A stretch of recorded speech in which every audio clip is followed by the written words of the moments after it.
Welcome back to the desk of the WGL North America. We were just having some fun in the break talking about our exploits in Las Vegas. We just got back from the Season 1 Grand Finals at the Treasure Island Hotel and Casino in Las Vegas. It was a phenomenal time, and we had so much fun. And we were just talking about some of the success we had at the tables, and I was giving these guys some pointers on my craps technique. We had a lot of fun playing craps, and Andre takes a little bit of offense at my strategy. I don't take offense. I think it's hilarious. For those of you that don't know, craps is a game where it's basically you're rooting for 7 not to come up, and Ben is the only one at the table normally is rooting for 7 to come up. So when everybody loses, he's like, it's mine, and he loves it. I played blackjack and I broke even, and that was it. Craps is a game I have really no inkling on how to play, but Mr. Bitter is going to tutor me next time. I was playing a lot of craps in Las Vegas. I was doing pretty well at the craps table. I said, I'm going to go play some blackjack. Sat down in the span of 10 minutes, lost $200, and said, that's it for me. I'm going to go play craps again. Won it all back and called it a night. Oh, well, with that lucky streak, I probably would have done the same. But I was up 20. I thought, oh, I was up 20. I'll play one more time. And then I was down 20, and I was like, I'll break even. And that's it. And that was my experience. We put a lot of hard work into that finals, man. It was a lot of fun. So many people from Wargaming and a lot of people at PAX that were able to watch it were very, very enthusiastic to find out more about Season 2, and they really, really appreciated the entire show. So to everyone that was involved, especially here at the studio, and to all the fans that showed up, thank you so much. It was a great time, and we're just getting started. That was Season 1.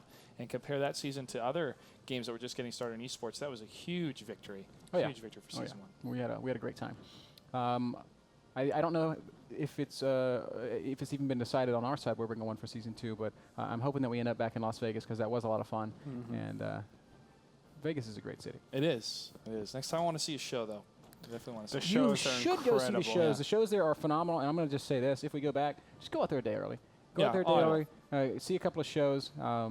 I know most of the hotels have really good specials like Luxor. You can buy 2 show tickets for $100 to 2 different shows. It's a great deal. And you can see, and the shows in Vegas are like the best. Clutch. I saw 2 shows there, Celine Dion and Phantom of the Opera. Mm-hmm. Both were incredible. I've Did seen you a lot really? I've seen a lot of New York City shows. I thought these Las Vegas shows were 10 times better. I heard Phantom at the Venetian was phenomenal. Oh Unfortunately, my God. It stopped playing, so I didn't get a chance to see it. Unreal. I love to see Jabberwockies because I'm a fan of dancing, and I watched the show America's Best Dance Crew from Season 1 to about Season 3. Mm-hmm. So I watched it, and it was really good. Yeah. I really like the Jabberwockies. I caught your joke. Yeah. Thanks, I caught your joke. I didn't catch it. I'm sorry. It's okay. I was thinking. I said so did Rookhill. Yeah. Yeah. The Roo. The Roo. A lot of fun. Yeah, it's a great city, man. Also, all the Cirque shows are just phenomenal. Have you ever seen Cirque du Soleil? No, I have not. Then, actually. dude, that's the only thing that you need to get. You Okay. just go out there and It's see on a my Cirque list. show. You'll. If anybody out there that's never seen a Cirque du Soleil show, you're missing out. Go check one out. They're a lot of fun. Yeah, it's on my list, man, of course. But that's my background is theater, so I definitely want to see a lot of productions that Vegas has to offer. Yep. But it was a lot of fun. Really enjoyed it. So our final match of the day, guys, is going to be Death from Above versus Hunter x Hunter. And I've been told that Hunter x Hunter has some of the remnants of the Cazadores on their squad. Cazadores is a Season 1 team. Finished in the bottom half. They were relegated from the league. But there's nothing stopping them from coming back and trying to qualify again. So They really like hunters. Yeah. Cazadores is Spanish for hunters, by the way. Hunter x Hunter is actually an anime. Oh, really? Yep, and it's so here's my true nerd colors coming out here. Hunter x Hunter is an anime that preceded the Naruto universe, and the writer of Naruto credits Hunter x Hunter for giving a lot of ideas that he applied in the Naruto anime. Look at that. Am I the only person here that watched Tenchi Muyo? Is it just me? Well, I watched Naruto, and then after that, I said I'm banning myself for life from ever watching an anime because they're too good, and I get sucked into them, and they don't end. Well, you got to pick the ones that do end. There's some really good ones that are like 30 episodes long. They're just great stories, really fun. But see, the problem is I'll watch those 30 episodes in less than 2 days. That's fine. There's nothing wrong with that. Yeah. Take a day off, watch a bunch of anime. I It's can't be fun. that big of a degenerate in them. I'll let you borrow Smallville if you want to do that. But that's 10 years. That's 10 seasons. Okay, so you can spend a day watching an anime, or you can spend a day playing World of Tanks. World of Tanks. Or you can do both. Play a match, watch Hey, an you got 2 episode, screens now. Play a match. I do have 2 screens. Yeah. All right. I'm real close to unlocking my E5, by the way. I'm getting real close. I'm still in that M103. Yep. My next tank's gonna be the 110. Right on. Nice. I really want to try the Chinese line, but I think I'm going to go down. No, I'm going to go down the Chinese line after I get the T69. But after that, I still want to experiment with the British line a bit. Even though it's just going to be in pub games, the trailer they have for the 8.7 patch is awesome. And I kept playing it at PAX, and I'm looking at it and I go, I got to try this, man. I gotta get a Cromwell. Yeah. The voice acting in it is phenomenal. It's just really cool. But the historical implications, too, of North Africa and how those different artillery tanks were used and how the tanks were designed was very, very cool, very interesting, and also how the Sherman performed. And just this mass-marketed tank in the North African campaign worked very well, and the Germans had to find a way to counter it, and that's why they came out with Okay, so I'm going to be Tigers and completely Panthers. honest with you. The Sure. Sherman was not the tank that won the war. The reason the Sherman was so heralded is because we won the war, but in actuality, it took 3 or 4 Shermans to kill a single Tiger tank. Oh, of course. But there were 3 and 4 Shermans available to kill the Tiger tank. That's why. That's right. But No, I mean, it was like, a numbers game. Like if you take an American tank driver and you say, hey, would you rather be driving a Sherman or a Tiger? So he's going to say, put me in a Tiger every single time. Well, that's the same thing in Vietnam. If you had a GI say, would you rather have an M16 or an AK-47, they choose an AK-47 every time. I don't know about that. Oh, well, yeah. You can ask almost any veteran. AK-47 was a much more valued rifle when it was out. Wasn't it terrible in the water, though? No, the M16 was terrible in the Oh, water. yeah, that's right. I don't know that history well It's enough. not just the technology, but it's also the men and the strategy of how it's used. The M4 Sherman, there's a lot more of them. They were easier to repair in the field. There were a lot more parts available compared to the other tanks. But the Germans, again, their war machine of cranking out tanks to defeat it was The awesome. AK-47, that was the first one that actually spun the bullet, right? You mean rifled the bullet? No, man, that was way back in. That was a long time ago. Rifling's after I'm terrible muskets. then. Muskets and then rifling, and that's what they call rifles. I heard in one of the wars, like, a guy would be shot in, like, the leg, and it would come out their ankle or something because it would just the spin musket inside bounce around or spin around. Well, it would just spin inside their body. And then, yeah. That's an incredibly graphic piece of terrible. imagery. Yeah. That's terrible. I never really heard that. I heard that from my 8th grade history teacher. I A remember that happened. 22 can bounce inside your body Jeez. once or twice. Most perhaps. bullets now are hollow shell. Yeah. So they just go. Oh. They create a larger damage hit. That's They just bigger brutal. stopping It's like power. a grenade blowing up when it gets Yeah. inside. So it's literally like a cluster bomb. Well, I mean, the spread gets that big compared to Yeah. the tip being that big. Gotcha. That's Wow, military technology, folks. Keeps That's incredible. escalating. That's how it works. Just like we saw in World War II, escalation. You bring this type of tank, the enemy team like, oh no, we're getting crushed. They The design next thing you know, something you better. got IS-3s and 5100s, and Yeah. it's just like, how do I beat this? Yeah, Pershings, Pattons, Panzer IVs. Chaffee, not so much. I like the Chaffee. World War IV. You know, Fought with instead of sticks, dropping guys. Yeah. wooden bombs, I think they might just start dropping Chaffies. Or they, like I said in the video, the M22 Locust, we weren't kidding Yeah, around. They yeah. did design that tank to drop it from a glider and to secure airfields. And when I was talking to the chieftain, he goes, well, if you have to secure an airfield, why are you landing a plane there in the first place? You're just going to take over the plane. You're going to lose more of a valued asset. So when you have all these people designing, like, you know what, we drop a lot of weapons and ammo and food. Why don't we drop tanks? Like, yeah, that would work. Yeah. But it's really hard to put a parachute. And not only that, and not only that, if you have air control, you have ground control because of that. For the So most it's part. like But a lot of it redundant. would be clearing areas that were tough for air to see, especially forests. and the gun in the Locust is only a grenade. It was more of like a shotgun. I mean, the type of it was really? it was more of like when I was talking to the chieftain of how it was used. It was more like an anti-infantry shotgun type casing. I mean, with the spread that the damage Which is, had. by the way, not so good against other tanks. No, it's great against infantry, but it's not so good against other tanks. And even that, I've seen Saving Private Ryan. You just do a couple sticky bombs. You're Yeah, good just to some go. socks and some C4, man. That's all you need. That's all you need. Well, to track the tank, the crew has to get out to repair the tracks. Take out the crew. Timing attack. Good to go. Yeah. No, it's very pull. it's very, very intriguing to see that. But I'm really excited about World of Warplanes. A lot of people really love playing that game at PAX. I'm excited for World of Warships. I haven't even been able to see the game itself, just trailers. And everything I'm hearing. Like every time I talk to the Wargaming guys, I'm like, hey, man, give me some info on Warships. They're like, nope.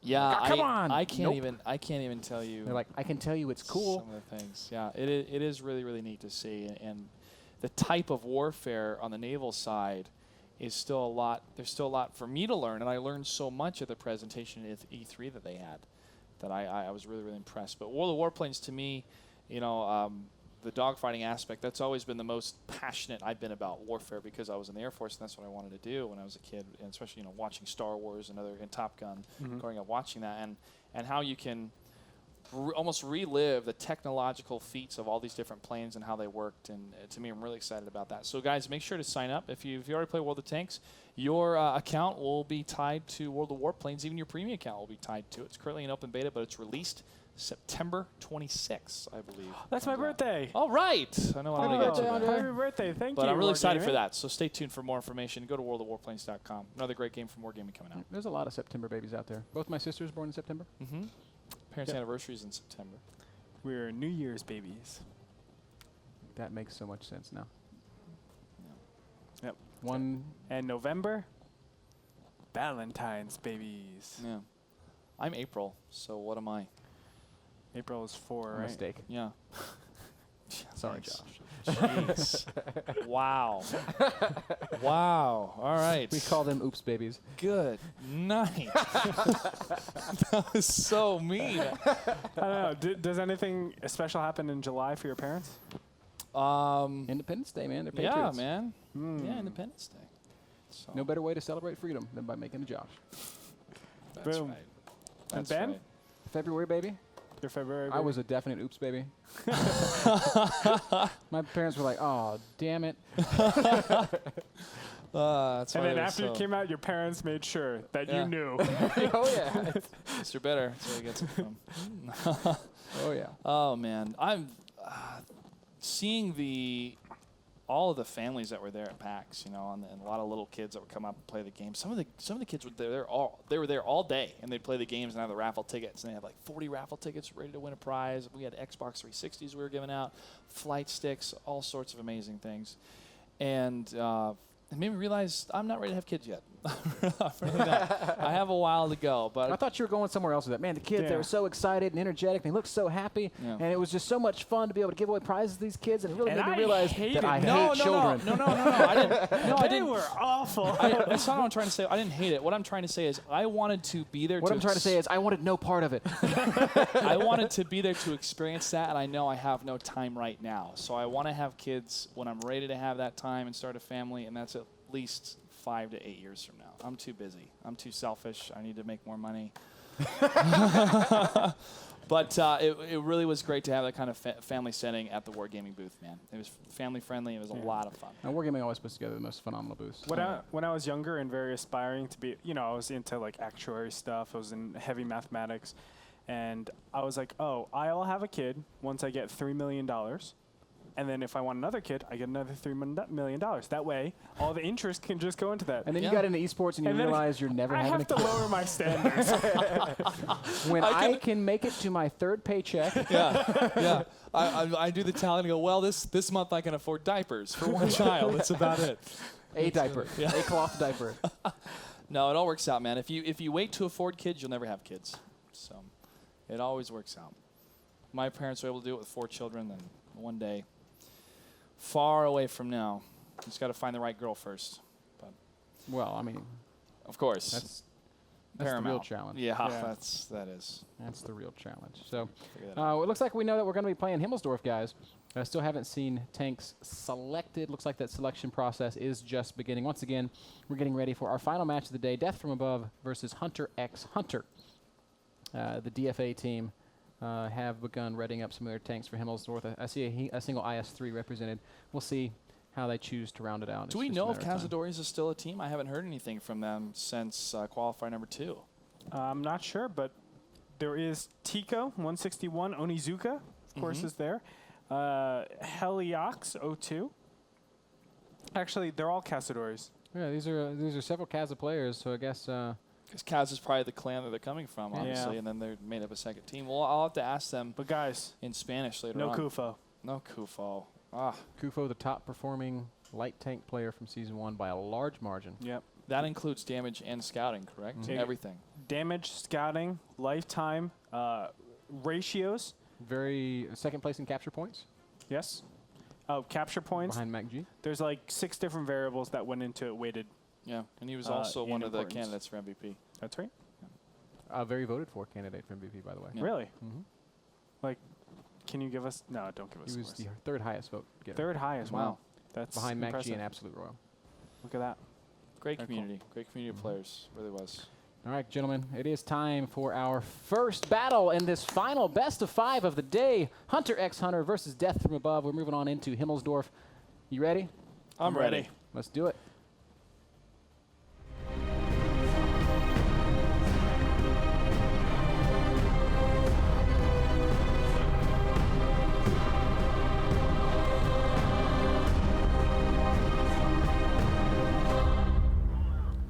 And here we go again with the Cazadores team, the Hunter x Hunter, the blue side, and Death from Above on the red side in the north. What kind of tanks we seeing here, boys? AMX 5100s, 2 of them, 4 Hunter by Hunter. IS-3, 2 T-69s, 2 T-1s. For the other team, Death from Above, 2 AMX 5100s, 3 IS-3s, which means Greetorp is smiling, and 2 T-1s. And a pretty aggressive movement here from Death from Above, pushing all the way down this western rail yard. And I don't know that they've been spotted yet. They're going to continue moving. The T1s are covering the hill and Tank Alley, and the rest of the team is making a very strong push down this west front. And still invisible to Hunter x Hunter. Hunter x Hunter is actually pushing up to the hillside. And they do have 2 light tanks and a medium tank with the spread on the G line and at J3. And one of the tanks has been spotted coming down the 2 line. And if one more tank is spotted, this will be a reassessment. I think they're already recalculating as we see them turning around and getting ready to perhaps barrel back down the hill. No big spots really happening on either side. Looks like Hunter x Hunter will pick up a T1 kill. But Death from Above will continue with the push, and they are very near to this capture point. Down comes Hunter x Hunter as they are going to prepare to come back and defend. Yep, and they're going to have to get around that hill very, very quickly if there is a big push from the red team. But they only see one red tank, one tank from Death from Above, and that is on the corner of Tank Alley. Nothing else has been spotted. And so they are moving with limited information, but enough information to say, well, we killed the T1 at the top. Surprise, fast cap. Here we go. It's all on you, DFA. Or Hunter x Hunter, I should say, to defend as DFA. Actually, they're going to just roll right through this cap. They're not trying to protect themselves. They're trying to set up to catch Hunter x Hunter in transit as they come back to defend. Selijas out in front. It's only 15 seconds left before the capture is done. Okay, there was one big reset, but it's still Hunter x Hunter really forced to make something happen here as Death from Above is being very serious about this capture attempt. And they're going to keep getting those resets on those tanks that are exposed, but the tanks that are not exposed are going to continue to increase that point cap variation. And now 20 seconds on the clock, going back down to 10 with that 3, and those tanks are going to continue to accumulate on the other side of that church. Only 9 seconds left as the resets continue going out, but this cap is nearing completion. 5 seconds left. They got to get a big reset or it ain't going to matter. 2 seconds, 1 second. I think that's going to do it. Is it official? Blue base captured is what it says, and I think that's going to do it. Is that going to do it? Yes. Waiting for the last couple seconds. It's not official yet. The fighting is still happening. There it is. Now it's official. It does finally get locked in as a few more shots were being exchanged, but Death from Above does lock it out with the fast cap. Cool, aggressive play there on Himmelsdorf. We know it's an option that exists, and I do love it when I see a good fast cap. Death from Above able to take that first battle.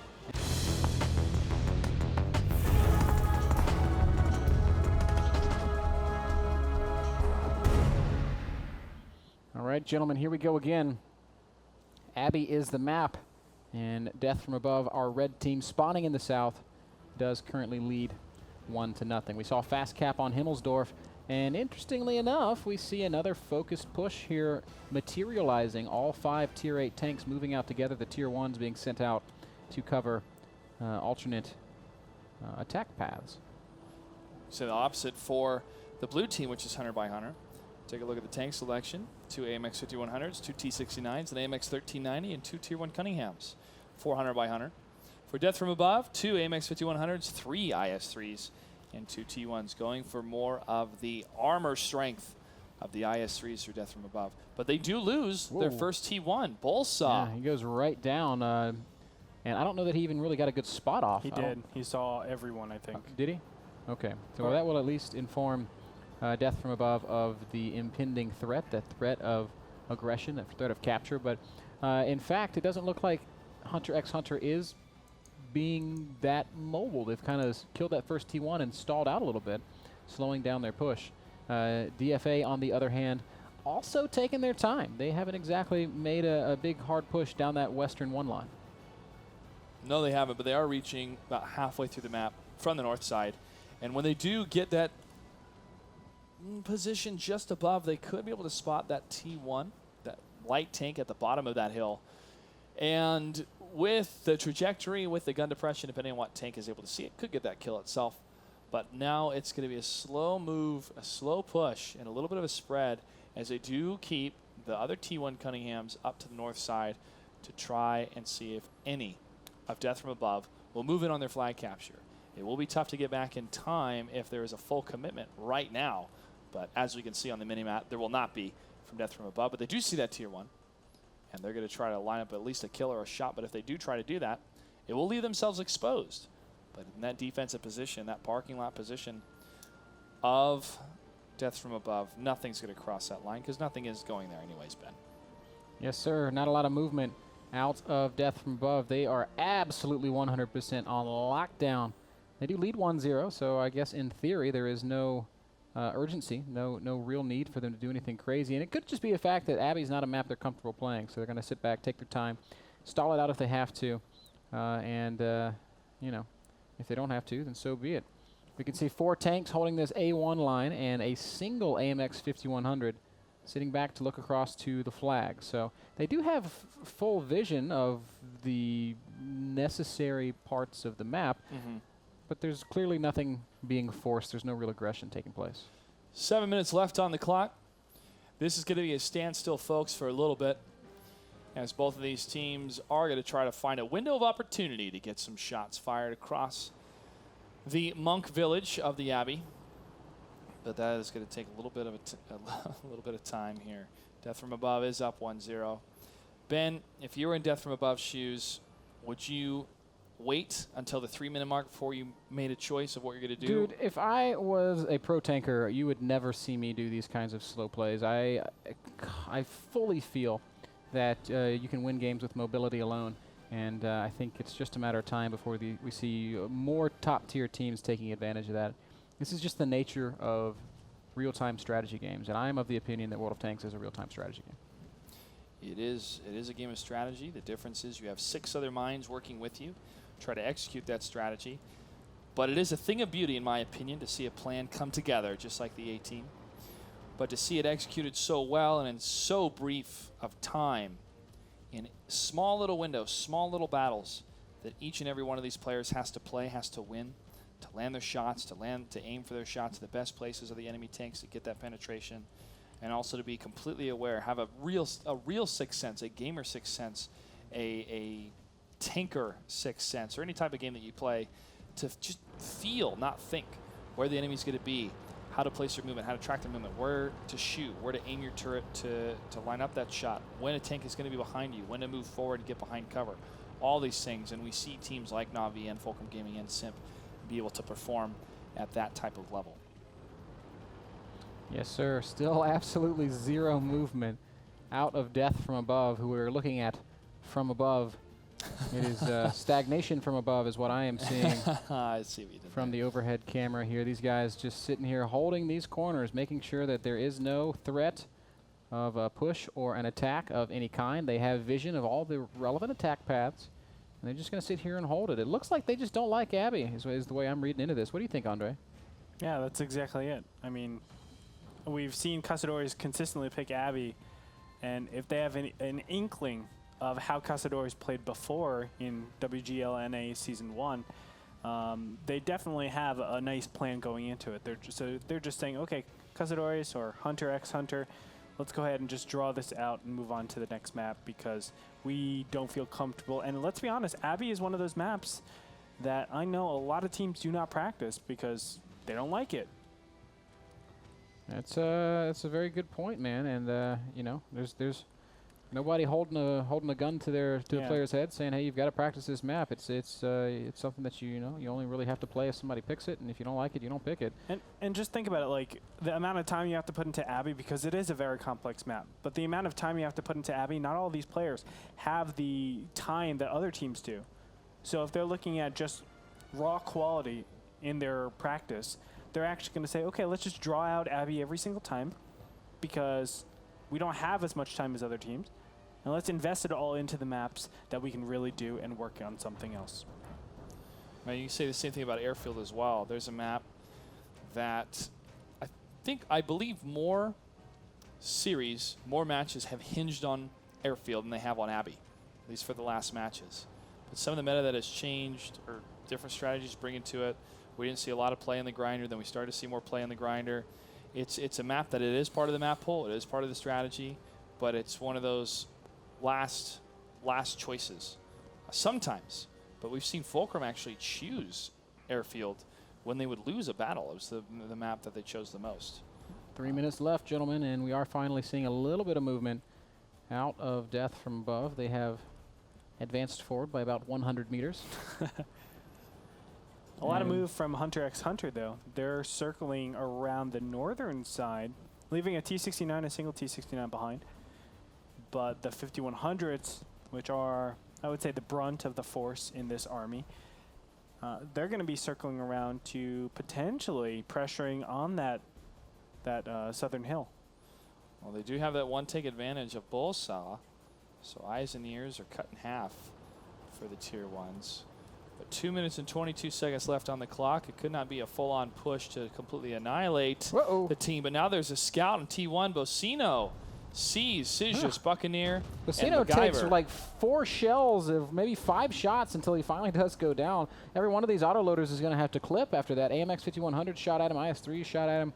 And that's a frustrating result here for Death from Above, who, if they were forced to fight now, would find themselves a little bit outgunned. That said, I don't know that that Hunter x Hunter is actually in a position to do anything about it. They're not unless they start to push in, but Onizuka and Lincoln are not pulling that trigger. And they could move up to this rock area for a better movement, for a better position to get that surround movement if their 2 medium tanks, or at least 1 medium tank, went to the south. That's not going to be the case, but Onizuka does see MacGyver shot fired, but a miss here. And another shot from MacGyver, and it's another miss. Minute 26 seconds left on the clock, Ben. Nothing landing. Whoa, here comes Silgius and Buccaneer, though, to the south side, trying to get the hits on Tico. Tico 161 on his own. This could be the tier 8 difference they need. We've got a couple more tanks up on this high ground, and if they were to come down, this could be the advantage that that Hunter x Hunter has been waiting for. Man, this is a lot of tanks involved in this fight. MacGyver by himself and that AMX 5100 might be isolated and stands to go down. MacGyver, what are you doing, man?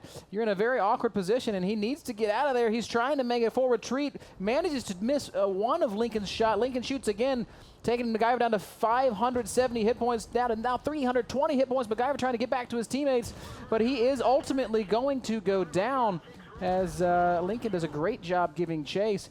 And man, you really have to say, what the hell were you thinking, Death from Above, by sitting there and doing nothing for 9 minutes and then pushing into a bad situation? And Onizuka at the top of this hill gets over the hill, gets the shots against MacGyver, and gets a nice kill against him, or Buccaneer rather, that was down to the bottom of the hill.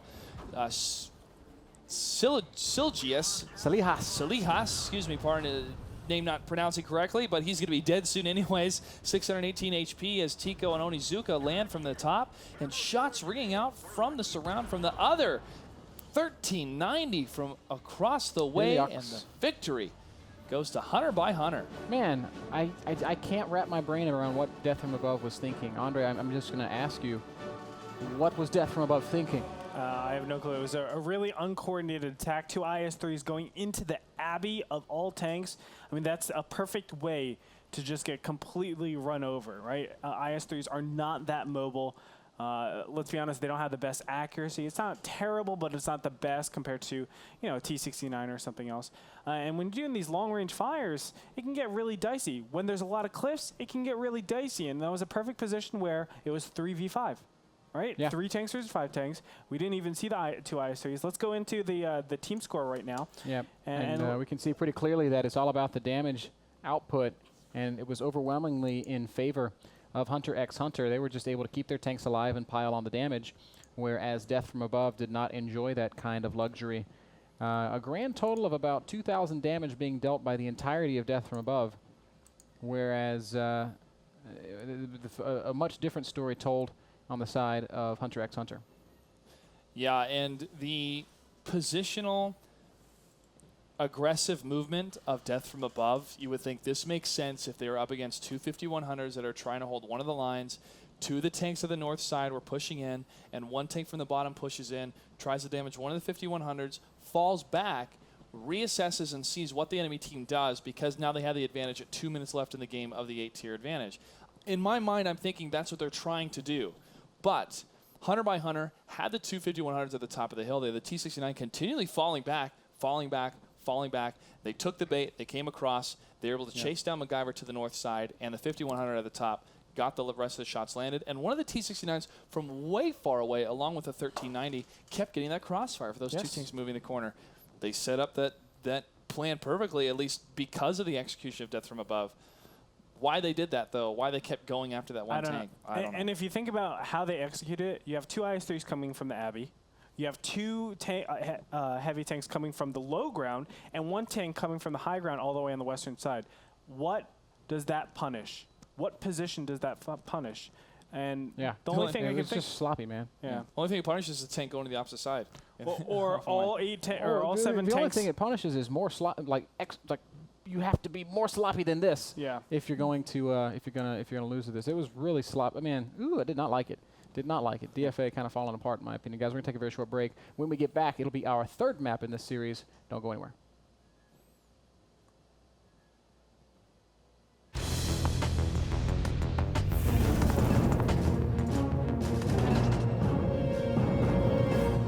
Ben, I'm not liking what I'm seeing.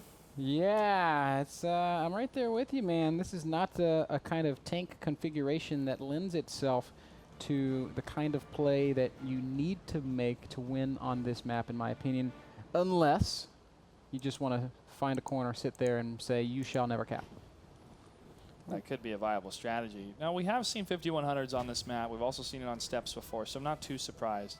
But the amount of IS-3s and another T-32 from Death from Above, this is going to be perhaps a camp situation for them. But the spread, great spread because of the agility of the different tanks for Hunter by Hunter will give them some great map control. And also going up to the hillside, far away to the southeastern position, could land some great shots on those 5100s, but it will be dependent upon what they're able to scout. How about that northeastern position? What the heck? What? Yeah, I've only seen this in pubs.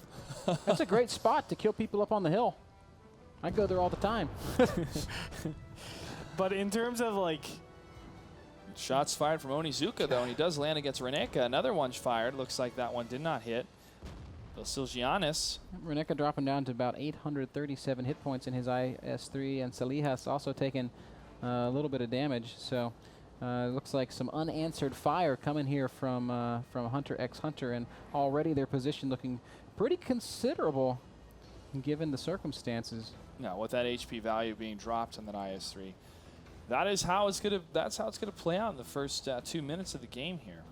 But revealing your position, again, Reneka does, as Helioax 2 lines up those shots, but oh, nope, that one is able to hit Mad Max. Onizuka unloading on Reneka all the way down to 290 hit points. He's in a lot of trouble, and he will go down. Big shots out of Hunter x Hunter, picking up that Tier 8 kill and jumping out to a very decisive lead. Guys, that is a dead Tier 8 tank and 0 damage taken from Hunter x Hunter. And if you're wondering why they're, Hunter by Hunter is establishing this this heavy high ground position, it's because Tico made a great run across the center and saw no tanks on the western side. So they just said, let's take the high ground and let's go ahead and just rain hell down on these players. And that's how you do it.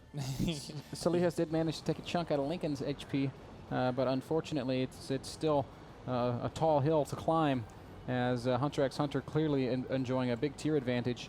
Jake Vina Looks like he's going to try and make a push up this hill, but boy, is he playing with fire. A But single T-32. It's a good push to have because of the gun depression on T-32 coming up the hill. Lincoln can only hit his turret just moving up there, but Lincoln is moving back to the bottom of the hill, and because of that, Jakin is overexposing himself trying to get a shot on Lincoln. And if he overcommits, there could be another shot ringing true from the T-69. 2 against 1, guess what? Those 2 tanks usually are going to win out, even if it is against a T-32. Jakin just now getting the spots on those 2 tanks. It's a 69 and an AMX 5100. He is far and away outgunned, so he is playing a very dangerous game by pushing up this hill. He does have the luxury of 2 5100s backing him up, but I mean, Hunter x Hunter has to know, hey, why the hell would we take the risk of making a big crazy push forward when we enjoy this advantage in both tier and vision, with both the tier 1s already having been eliminated. Well, now Lincoln in 937 HP, but he will move a little bit further into the hillside. That will be a gamble because it will expose his tank. They only have one clear indication of what tanks are still in the area, and that is at T-32. That is enough to be cautious, especially since they have the tier 8 advantage. Halonix could push into the village side and see more, but they do get the scout as Mad Max just goes right over the crest of that hill next to those bushes. His T-69 does land Buccaneer shots. taking some damage. I'm not sure how that where that's coming from or how he's even been spotted. Mad Max 2977. That's where that's coming from in a T-69. He missed the first shot, but he lands the second. Oh, he one. tracked with the first shot and landed the second one. Oh, okay. MacGyver and Buccaneer are trying to cover Jake Vina from down here on this weird low ground position, but boy, they are just so far removed from any fights and don't have the ability to spot on their own. So not the strongest position. Red base is now under attack. Cap having been initiated by, I guess, by these tier 1s. And that is a great position to have because that's going to force 1 or 2 turrets, and that's all you need in order to match that aggression or have further aggression against any tanks on the side of the hill. That T-32 getting shot at from far away in the 1390, but he lands a shot against Lincoln. He will back up as Mad Max and Lincoln are going to have to evaluate, do we move in? Are they going to focus on the flag cap? What do you guys see to the north? And that's when they're going to have to make their decision. It's a tough spot here. Salihas, the only one really in position to do anything about this cap, and he's got his he's being very well occupied by the T1 Cunningham, which is trying to track him and actually has damaged the tracks. Hasn't managed to knock him out yet. Tico in an AMX 1390 also keeping Salihas pinned back, hiding behind that rock, and Salihas can't really make any sort of movement. This little T1 Bocino rather, continuing to plink away at these tracks, and and he has actually tracked Salihas, so Salihas can't move because of T1 fire. And MacGyver gets the kill against the T1. 30 seconds left on the capture point. But there is Jakin. He's going to be spotted by Onizuka as Mad Max 297 does move in to try to get the kill. He's going to get in front of Onizuka to share that HP. He's going to focus on the T-32, but a lot of shots are not penetrating against that T-32. Buccaneer in the 5100 from way far away, getting some great shots, Ben. And this is just a battle of the hill that is more of a distraction for the red team. Yeah, 9 seconds left, 8 seconds on the clock. Salihas has got to do something to reset this cap. He needs to land a big shot. I don't know if he can do it because nobody killed the supplies, and that flag is captured, and that is gonna mean another big win for Hunter x Hunter and DFA. They're in a world of trouble. Well, they died to death from above, right? I mean, the firepower that came out of Hunter by Hunter was just incredible.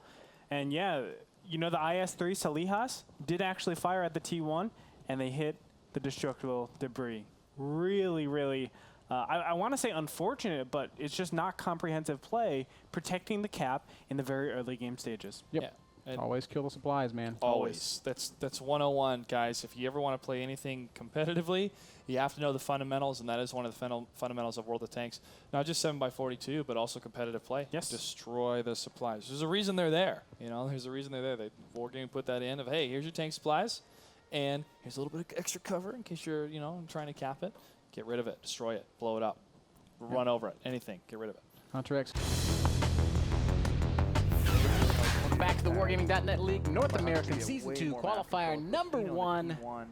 And what could very possibly be our final battle of the day. It's going to be between Death from Above and Hunter x Hunter. The game has begun, so rather than looking at our beautiful faces, let's look at some beautiful tank gameplay. Decide, okay, since we're not going to spot anything yet with the T1, and they're pushing past that middle ground, let's pull back, readjust, and get those shots when they come out of it. There's a little bit more spotting going down as that T1 Cunningham